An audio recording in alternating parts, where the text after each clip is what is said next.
Hi, welcome to Techie-Cook Diaries.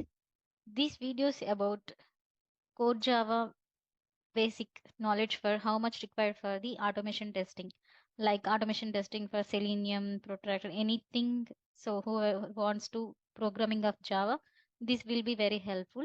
So the first one is these Java tutorials are mainly for the beginners who wants to learn Java and also for the Selenium testers. So, who are learning Java? It helps everyone who wants to learn core Java from the beginning. Any beginner can follow these videos very easily and learn core Java programming. So, whoever wants to transition from the manual tester to automation testing wants to use Selenium with the Java. So, for those people, it will be very helpful. These Java programming videos.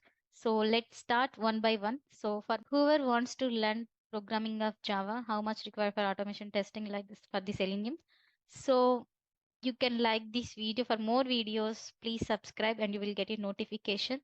Please follow the next videos. Thank you.